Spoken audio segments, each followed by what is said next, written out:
আবার কিছু জিনিস বোঝারও জায়গা আছে, খুব ইম্পর্টেন্ট জায়গা আছে। যেমন এই যে আমি আসলে যেটা আসছি, যেটা ওই তখন থেকে এক্সিস্ট করে, আবার জান্নাত জাহান্নামে গিয়ে এক্সিস্ট করবে, সেটা অ্যাকচুয়ালি ট্রু আমি না।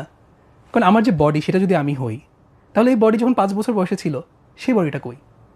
তাহলে কি আমি হারায় গেছি? তাহলে এখন যেটা আছি, 10 বছর পর যেটা হবে, কোনটা আমি? মাইন্ডও তো কন্টিনিউয়াসলি শিফট হইতেছে।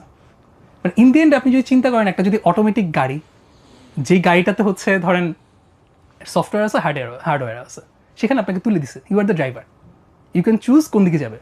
কিন্তু আপনি দেখলেন গাড়ি নিজে নিজেও চলে, তো চলতে দিলেন, অনেক দিন চলার পর আপনি ভুলে গেছেন যে আপনি এটা চালাতে পারেন, এন্ড আপনি অটোমেটিকে চলে গেলেন কমপ্লিটলি। আমাদের অবস্থা হচ্ছে কাইন্ড অফ ওইরকম। মানে আমরা যে বিইংটা, স্পিরিচুয়াল বিইং, আমার একটা সোল ছিল, মানে মেইনলি সোলটাই আমি, রূপটা। কিন্তু আমার যে নার্ভস আছে, আমার যে মাইন্ড আছে, এবং আমার যে বডি আছে, সেটাতে আমি আটকে গেছি। এবং এটা করতে পারলে কার সুবিধা? ওই এনিমির জায়গাটা ওখান থেকেই আসে।